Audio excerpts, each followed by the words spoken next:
الحمد لله الذي أبدع الأخلاق والعظيم والصلاة والسلام على من كان نبيا وآدم بين الماء والطين وعلى آله وأصحابه أجمعين. أما بعد فأعوذ بالله من الشيطان الرجيم. بسم الله الرحمن الرحيم. لقد رضي الله عن المؤمنين إذ يبايعونك تحت الشجرة. آمنت بالله صدق الله مولانا العظيم وصدق رسوله النبي الأمين الكريم ونحن على ذلك لمن الشاهدين والشاكرين والحمد لله رب العالمين.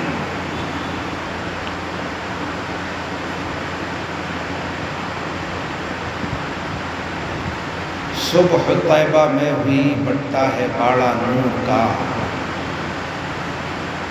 صبح طیبہ میں ہوئی بڑھتا ہے باڑا نور کا. صدقہ لینے نور کا آیا ہے تارا نور کا.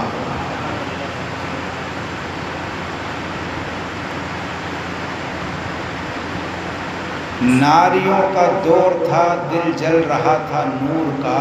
تم کو دیکھا ہو گیا ٹھنڈا کلیجہ نور کا. نور کی سرکار سے پایا دوشالہ نور کا.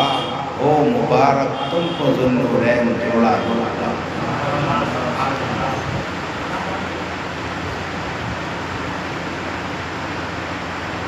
لائق صدی ذوالوقار محترم حاضرین،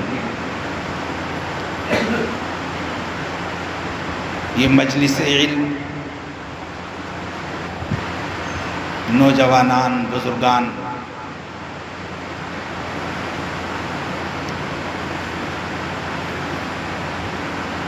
سالوں کے عرصے سے چلا رہے ہیں اور مقصد ہے کہ ہمارے نوجوانوں میں علمی بیداری، شعور دین، فہم آخرت، فکر آخرت کا جذبہ بیدار ہو. لائق صدا مبارکباد ہیں وہ تمام ہی حاضرین منتظمین جنہوں نے یہ اہتمام کیا ہے اور اس اہتمام کو جاری رکھنے کا عزم رکھتے ہیں. اللہ ان کے حوصلوں میں کامیابی کا رنگ عطا فرمائے. اس علمی مجلس میں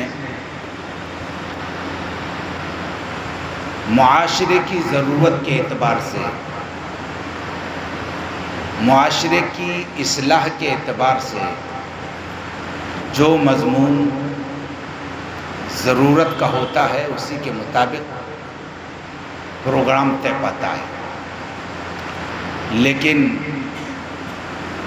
اتفاق نہیں بلکہ حسن اتفاق یہ ہے کہ آج اسلامی سال کے آخری مہینے کی 18 تاریخ، اب مغرب کے بعد سے تو بدل گئی، مگر آج کا دن جو ہے یہ 18 ذوالحجہ کا ہے. اور 18 ذوالحجہ کا دن یہ تاریخ اسلام میں وہ عظیم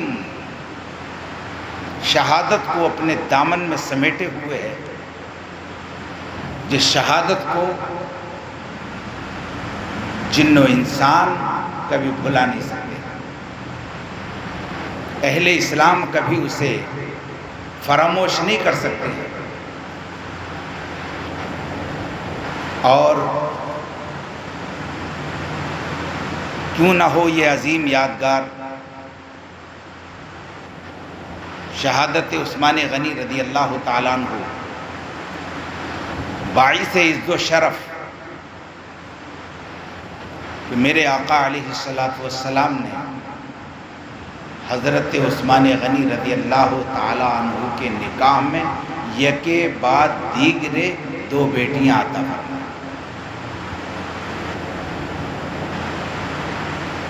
اور ایسے حاکم وقت کہ 44 لاکھ مربع میل کے حاکم، بادشاہ اسلام، اور سادگی کا عالم، انشاءاللہ آپ ابھی ملاحظہ فرمائیں گے۔ تو اس عظیم تاریخ کے رونما ہونے کی بنیاد پر آج کے پروگرام کا موضوع بھی شہادت سیدنا عثمان غنی رضی اللہ تعالیٰ عنہ کو رکھا گیا۔ محبتوں کے ساتھ اپنے آقا کی بارگاہ میں غلامانہ انداز میں درود پاک کا نذرانہ پیش کریں۔ محبت کے ساتھ درود پاک پڑھیں۔ اللہم صلی علی سیدنا مولانا محمد وعلی آل سیدنا مولانا محمد مبارک وسلم، صلو علیہ صلاۃ و سلام علیک یا رسول اللہ صلی اللہ تعالی علیہ وسلم۔ جس آیت کریمہ کی تلاوت کا سہارا لیا ہے، پروردگار عالم ارشاد فرماتا ہے لقد رضی اللہ عن المؤمنین اذ یبایعونک تحت الشجرہ۔ تحقیق کہ اللہ ان ایمان والوں سے راضی ہو گیا جنہوں نے محبوب درخت کے نیچے آپ کے ہاتھ پر بیعت فرما لی۔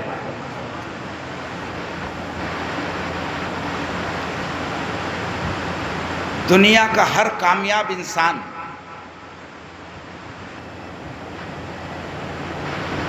یہ چاہتا ہے کہ مجھے رب کی رضا حاصل ہو جائے، اور سارے اعمال صالحہ کا دار و مدار تو صرف یہی ہے کہ رضائے مولا حاصل ہو جائے۔ نماز پڑھے بندہ تو رضا الہی کے لیے، پڑوسیوں کے ساتھ حسن سلوک کرے تو رضا الہی کے لیے، علم دین حاصل کرے تو رضا الہی کے لیے، کسی کو سلام کرے تو رضا الہی کے لیے، یعنی دینی ہر عمل کا مقصد صرف اور صرف رضا الہی۔ اور اگر کسی دینی مقصد کا، دینی عمل کا مقصد اگر رضا الہی نہ ہو تو وہ عمل بندے کے منہ پر مار پڑے گا، وہ قابل قبول نہیں ہوتا۔ مومنوں کو تو لازم ہے، ضروری ہے کہ وہ اپنے ہر عمل کے اندر اللہ کی رضا کو پوشیدہ رکھیں، اور مقصد یہ رکھیں کہ میرے اس عمل کا مقصد صرف اور صرف یہ ہے کہ اللہ راضی ہو جائے۔ تو ساری دنیا یہی چاہتی ہے اللہ راضی ہو جائے، مگر کتنے خوش نصیب ہیں وہ لوگ کہ اللہ اپنے مقدس کلام میں جن سے اپنی رضامندی کا اعلان فرماتا ہے۔ تحقیق کہ اللہ ان ایمان والوں سے راضی ہو گیا جنہوں نے درخت کے نیچے، اللہ اکبر، میرے آقا صلی اللہ علیہ وسلم، روایات میں آتا ہے ببول کا درخت تھا یا بیری کا درخت تھا، اس کے نیچے آپ نے بیعت فرمائی۔ معاملہ کیا تھا؟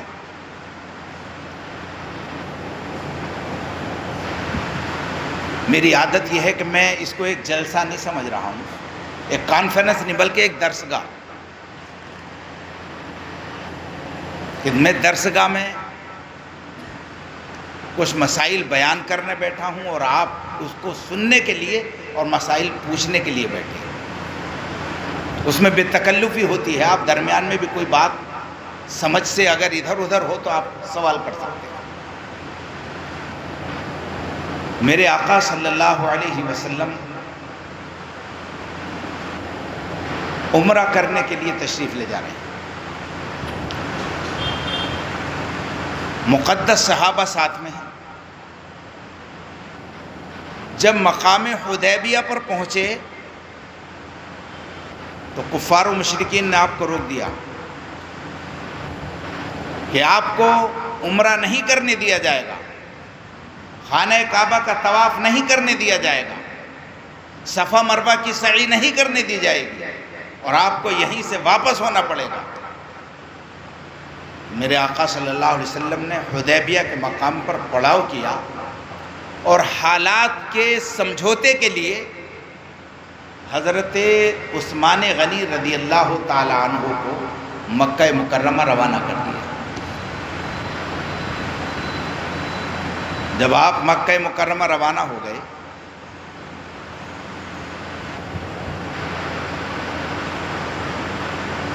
تو یہاں ایک آواز اٹھی، کسی صحابی نے، وہاں بغض و حسد کی تو کوئی صورت تھی ہی نہیں، کہیں گے تو رشک کے طور پر کہیں گے، کیا شان ہے عثمان غنی کی کہ سرکار نے انہیں بھیجا ہے مکہ مکرمہ، وہ تو خانہ کعبہ کا طواف بھی کر رہے ہوں گے، وہ تو صفا مروہ کی سعی بھی کر رہے ہوں گے، اور وہ آب زمزم جو پیاس بھی بجھاتا ہے، بھوک بھی مٹاتا ہے، وہ بھی بھر پیٹ پی رہے ہوں گے۔ جب یہ بات آئی تو میرے آقا علیہ السلام نے ارشاد فرمایا، اے پیارے صحابہ یہ بتاؤ کیا عثمان کے بارے میں زیادہ جانتا ہوں یا تم زیادہ جانتے ہیں؟ اللہ کے رسول صلی اللہ علیہ وسلم آپ ہی خوب جانتے ہیں، اللہ جانتا ہے، آپ جانتے ہیں، ہمارے پاس کیا علم ہے؟ میرے آقا علیہ السلام نے ارشاد فرمایا،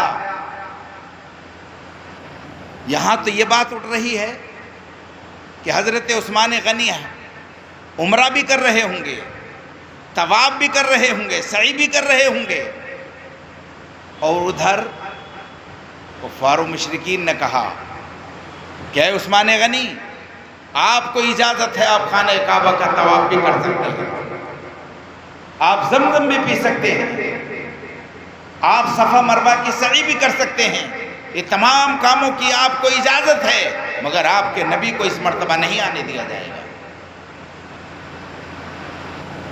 آپ نے ارشاد فرمایا، دیکھیے میں حالات کے جائزے کے لیے آیا ہوں، گفتگو کے لیے آیا ہوں، گفت و شنود کے لیے آیا ہوں، میں طواف کے لیے ابھی نہیں آیا ہوں، سعی کے لیے نہیں آیا ہوں۔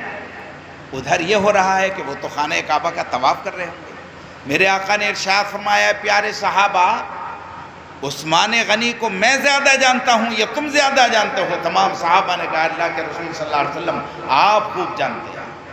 میرے آقا نے ارشاد فرمایا، سنو، میرا عثمان ہرگز یہ گوارا نہیں کر سکتا کہ وہ میرے بغیر خانہ کعبہ کا طواف کر لے، میرے بغیر مجھے چھوڑ کر کے وہ صفا مروہ کی سعی کر لے، یہ ہرگز اسے گوارا نہیں ہو سکتا۔ اللہ اکبر۔ ابھی چند ساعتیں گزری یا چند ایام گزرے، پھر ایک شور ہوا کہ حضرت سیدنا عثمان غنی کو شہید کر دیا گیا۔ میرے آقا علیہ السلام نے صفائی نہیں دی، کیوں کہ اگر میرے آقا علیہ السلام حضرت عثمان غنی کے تعلق سے کوئی صفائی پیش کرتے تو وہ حدیث بنتی، مگر میرے نبی کی نگاہ کو دیکھ رہی تھی، اگر میں یہاں پر کچھ نہ بولوں، خاموش رہ جاؤں، تو اللہ تبارک و تعالی قرآن اتارے گا اور عثمان غنی کی تعریف میں قرآن کی آیتیں آئیں گی۔ میرے آقا صلی اللہ علیہ وسلم خاموش رہے اور پیارے صحابہ کو اکٹھا فرمایا، آؤ ادھر آؤ، کیا کہتے ہو تم کہ عثمان غنی کو شہید کر دیا گیا؟ تو سنو، اگر تم محبت رکھتے ہو تو آگے آؤ، میرے ہاتھ پر بیعت کرو۔ بیعتیں بہت ہوئی ہیں اسلام میں، اسلام پر بیعت ہوئی ہے، ایمان لانے پر بیعت ہوئی ہے، اللہ کی توحید پر بیعت ہوئی ہے، نبی کی رسالت پر بیعت ہوئی ہے، بیعتیں بہت ہوئی ہیں، اللہ کے ساتھ شرک نہ کرنے پر بیعت ہوئی ہے، اچھے کام کرنے پر بیعت ہوئی ہے، نمازوں کی پابندی پر بیعت ہوئی ہے، مگر یہاں بیعت نہ ایمان کے اوپر بیعت کی جا رہی ہے، نہ اسلام پر بیعت کی جا رہی ہے، بلکہ سیدنا عثمان غنی رضی اللہ تعالی عنہ کی محبت میں بیعت ہو رہی ہے۔ یہ مقام بھی اگر کسی کو ملا ہے تو سیدنا عثمان غنی رضی اللہ تعالی عنہ کو ملا۔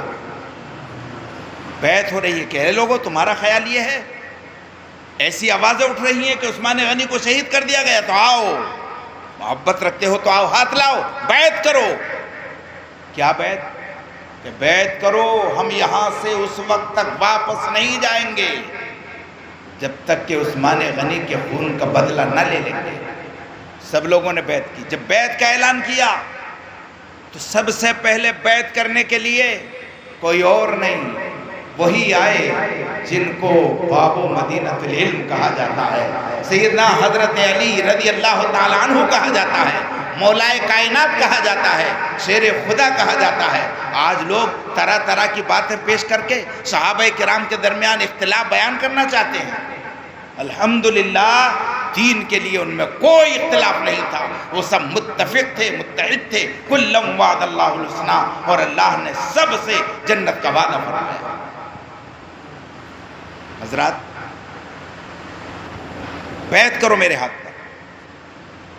جب سب نے اپنے اپنے ہاتھ بیعت کے لیے رکھ دیے تو میرے آقا صلی اللہ علیہ وسلم نے پھر اپنا ہاتھ رکھا اور کہا سنو، یہ تم نے بیعت کی ہے، اور پھر اپنا ہاتھ رکھ کر ارشاد فرمایا یہ عثمان کا ہاتھ ہے، عثمان بھی اس بیعت میں شریک ہے۔ پتہ چلا کہ حضرت عثمان غنی بیعت زندہ کرتے ہیں، مردہ نہیں کرتے ہیں۔ بیعت کر کے میرے نبی صلی اللہ علیہ وسلم نے زمانے کو یہ درس دے دیا کہ اے لوگو، عثمان غنی کو شہید نہیں کیا گیا ہے، اگر انہیں شہید کر دیا جاتا تو ان کی جانب سے بیعت نہیں کی جاتی۔ حضرات وہ درخت کے نیچے بیعت کرنا میرے نبی صلی اللہ علیہ وسلم کا صحابہ سے کس کے نام پر؟ حضرت عثمان غنی رضی اللہ تعالیٰ عنہ کی محبت میں بیعت کرنا اللہ کو اتنا پسند آیا، اتنا پسند آیا۔ حضرت جبرائیل آئی اور آیت کریمہ سنائی، لقد رضی اللہ عن المؤمنین اذ یبایعونک تحت الشجرہ۔ اے محبوب، تحقیق کہ اللہ ان مومنوں سے راضی ہو گیا جنہوں نے درخت کے نیچے بیعت فرما لی۔ حضرات یہ میرے نبی کی شان ہے۔ میرے آقا صلی اللہ علیہ وسلم نے اپنی 2 بیٹیاں ان کے نکاح میں عطا فرمائیں۔ پہلے حضرت رقیہ، میرے آقا صلی اللہ علیہ وسلم کی 4 بیٹیاں، نام یاد ہیں؟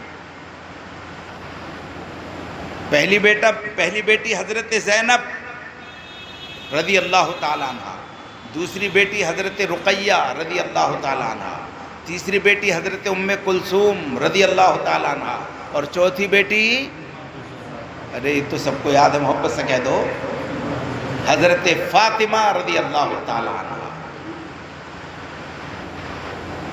حضرت رقیہ رضی اللہ تعالیٰ عنہ بیمار ہوئی اور ادھر بدر کا اعلان ہو گیا۔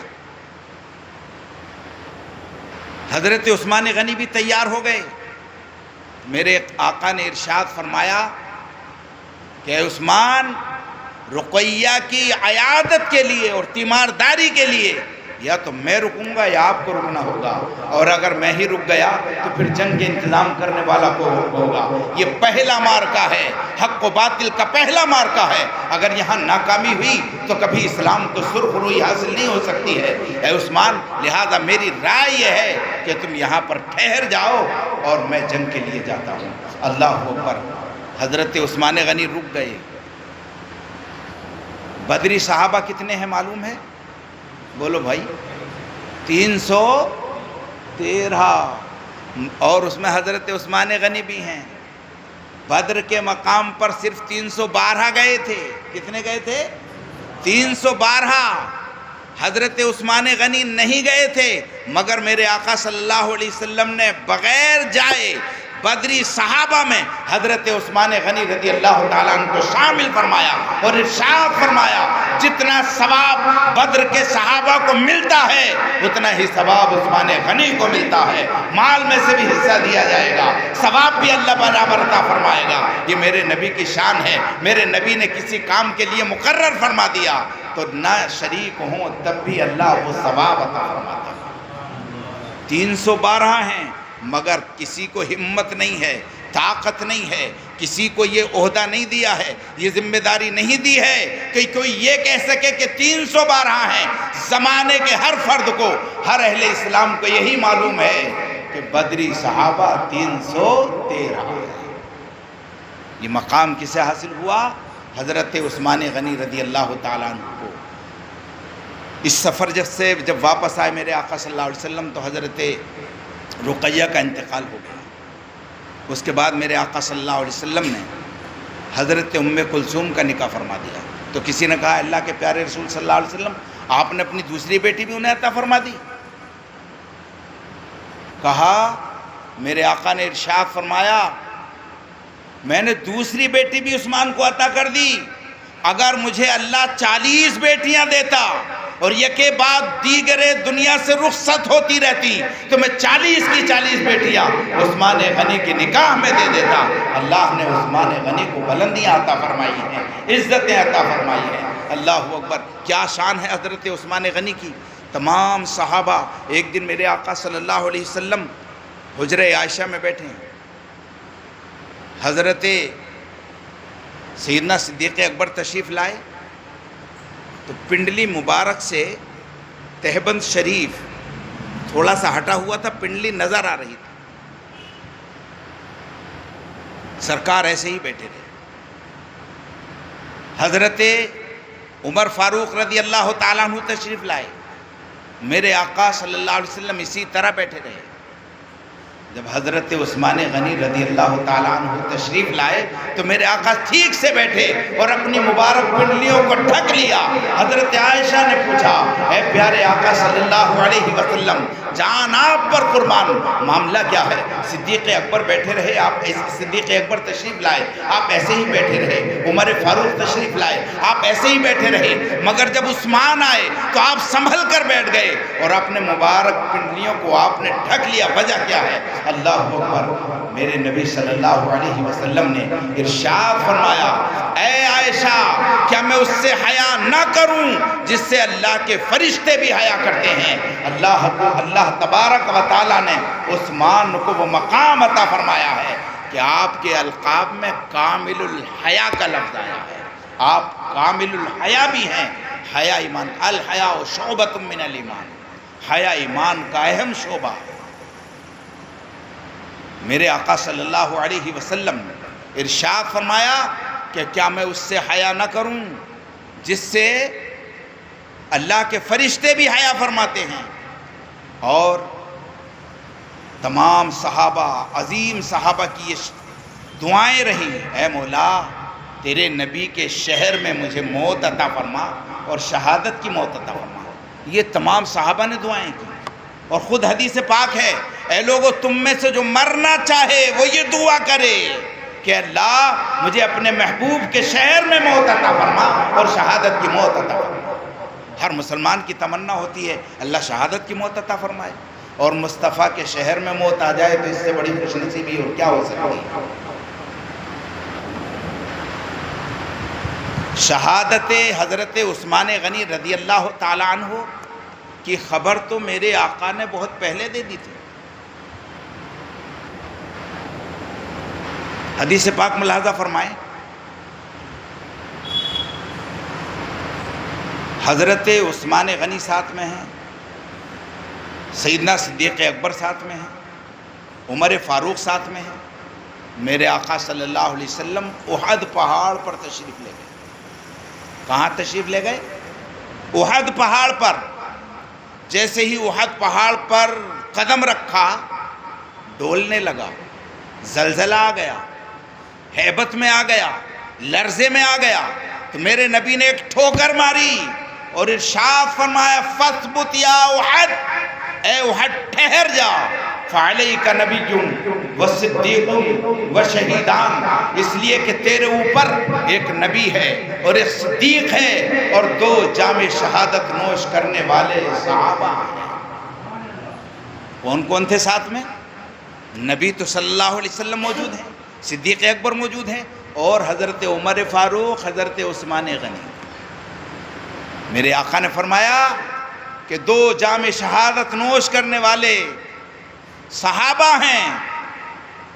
میرے آقا نے پہلے ہی خبر دیتی تھی کہ شہادت ان کو ہونی ہے، ان کی شہادت ہونی ہے۔ حالات بن گئے۔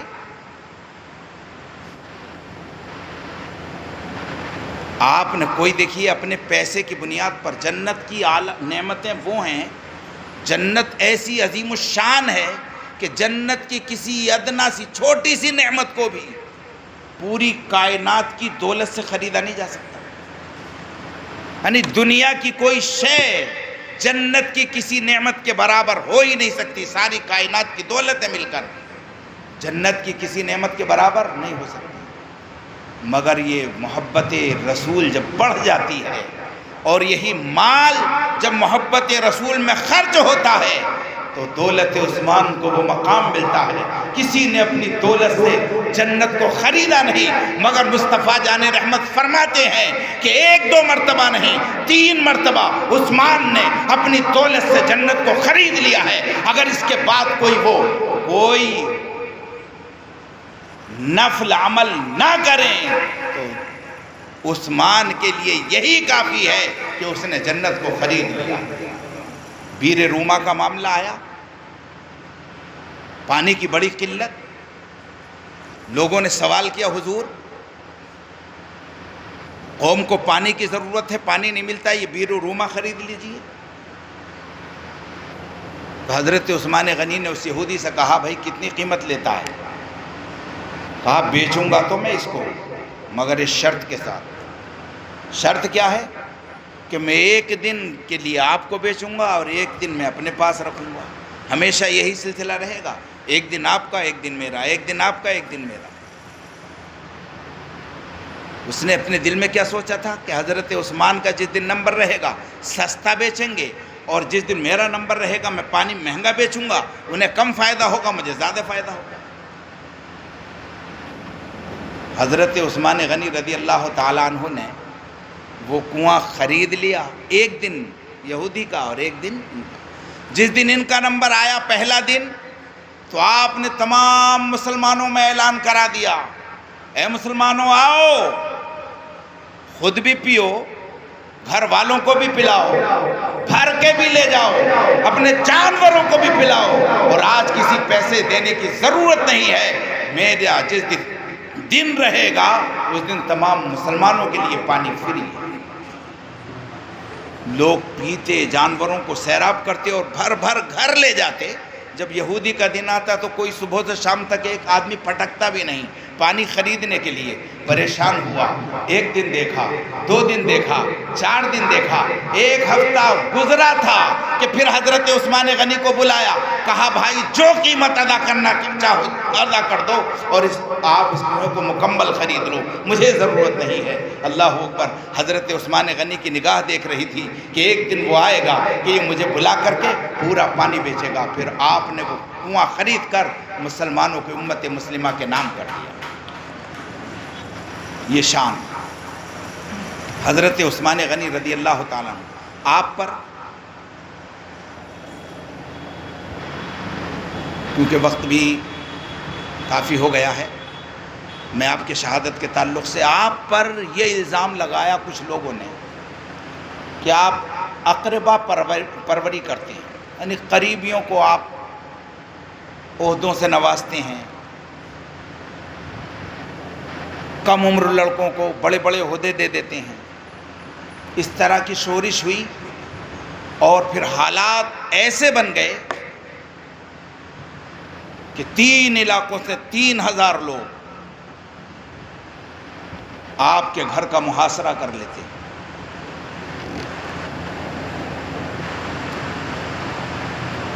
700 صحابہ کرام نے 40 دن تک آپ کا پانی بند رہا، 40 دن تک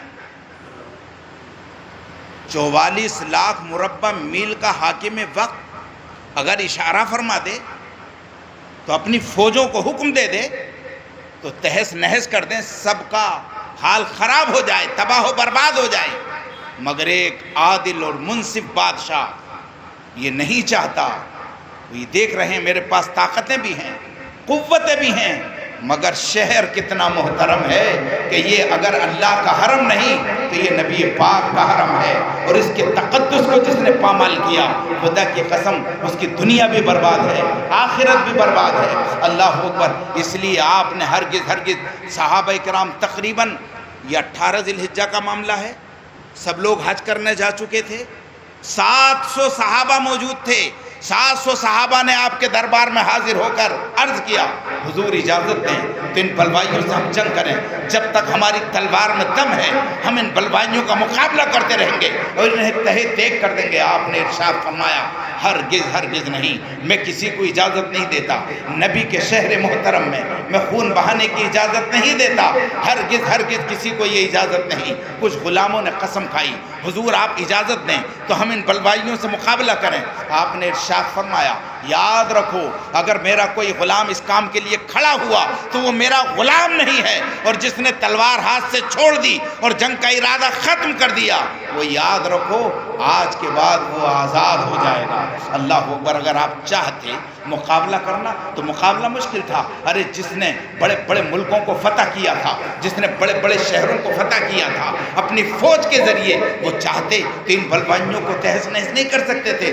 ضرور کر سکتے تھے، مگر انہوں نے خیال کیا تو اس بات کا خیال کیا یہ شہر عام شہر نہیں ہے، یہ نبی کا حرم محترم ہے، اس کی خدمت ہم نہیں کریں گے، اس کا احترام ہم نہیں کریں گے تو آنے والی نسلوں کو اس کا احترام کیسے معلوم ہوگا؟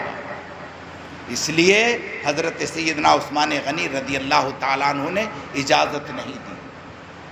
حضرت سیدنا امام علی مقام، حضرت امام حسین، حضرت امام حسن، مولا کائنات نے اپنے دونوں شہزادوں کو دروازے پر دربان کی طرح کھڑا کر دیا اور کہا ہرگز ہرگز کوئی بلوائی دروازے سے اندر نہ جانے پائے، اگر چلا گیا تو تمہاری خیر نہیں ہے۔ یہ مولا کائنات اپنے شہزادوں کو یہ حکم دے رہے ہیں، بلوائی آئے دوسرے راستے سے آئے اور راستے سے چھت پر چڑھ کر اندر کودے۔ حضرت نائلہ حضرت عثمان غنی رضی اللہ تعالیٰ عنہ کی زوجہ محترمہ اس وقت ساتھ میں تھی، آپ تلاوت قرآن فرما رہے تھے۔ آپ کو تین چیزیں بہت محبوب تھیں: کسوت العریان، ننگوں کو کپڑا پہنانا، وَإِطْعَامُ الْجِيعَانِ، بھوکوں کو کھانا کھلانا، وَتِلَاوَةُ الْقُرْآنِ، اور قرآن کی تلاوت کرنا۔ یہی وجہ تھی کہ جس دن 18 ذی الحجہ ہوئی، جمعے کا دن تھا، عصر کا وقت تھا، آپ روزے سے تھے اور قرآن پاک کی تلاوت فرما رہے تھے، اور اس آیت پر پہنچے تھے آپ، فَسَيَكْفِيكَهُمُ اللَّهُ وَهُوَ السَّمِيعُ الْعَلِيمُ۔ ظالموں نے آپ کے ہاتھ پر وار کیا، اور ہاتھ پر وار کیا تو ایک ہاتھ کٹ گیا، تو آپ نے ارشاد فرمایا ہے بلوائیو سنو، یہ وہ مقدس ہاتھ تم نے کاٹا ہے جس ہاتھ سے میرے نبی صلی اللہ علیہ وسلم نے قرآن کی وحیوں کو لکھوایا ہے، یہ وحی لکھنے والا ہاتھ آج تم نے کاٹ دیا ہے۔ پھر اس کے بعد پھر وار کیے، 18 وار کیے، یہاں تک کہ آپ کا سر تن سے جدا ہو گیا اور خون کے چھینٹے فَسَيَكْفِيكَهُمُ اللَّهُ وَهُوَ السَّمِيعُ الْعَلِيمُ پر پڑے، اور آپ کی آخری لمحات ان حالات میں گزرے کہ آپ نے قرآن پاک کی تلاوت کرتے ہوئے اس دنیا سے کوچ فرمایا، اور ایسے حالات میں تھوڑا سا اشارہ کر دیتے خون خرابہ ہو جاتا، ہزاروں لاشیں مدینہ منورہ سے اٹھانی پڑتی، مگر مصطفیٰ جان رحمت صلی اللہ علیہ وسلم کے یہ داماد خلیفہ مصطفیٰ، خلیفہ سوم حضرت عثمان غنی رضی اللہ تعالیٰ عنہ نے یہ تو گوارا کر لیا کہ مجھے شہید کر دیا جائے، مگر مدینے کی گلیوں کو خون سے رنگین کر دیا جائے، یہ ہرگز انہیں گوارا نہ ہوا۔ اللہ اکبر۔ اور یہ جان رہے تھے کہ میرا جنازہ اٹھ گیا تو یہی ایک صورت ایسی ہو سکتی ہے کہ مجھے شہید کر دیا جائے تو صرف ایک ہی لاش یہاں سے اٹھنے والی ہے، اور اگر میں بچ جاتا ہوں اور میں اپنے چاہنے والوں کو حکم دیتا ہوں تو مصطفیٰ کا مقدس شہر مدینہ منورہ خون سے رنگین ہو جائے گا۔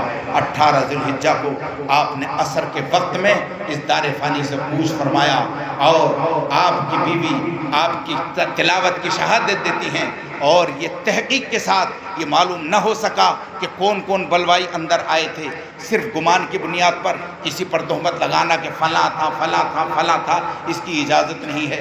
اسلام صرف گمان کی بنیاد پر کچھ کام کرنے کی اجازت نہیں دیتا ہے، بلکہ گمان کرنے سے منع کرتا ہے، جب تک کسی بات کی تحقیق نہ ہو جائے کچھ نہ کہا جائے۔ بس اتنا ہی کہا جائے کہ بلوائی آئے ہوئے تھے، ان بلوائیوں نے دوسرے راستے سے چھت پر چڑھ کر اندر کود کر حضرت عثمان غنی رضی اللہ تعالیٰ عنہ کو شہید کر دیا۔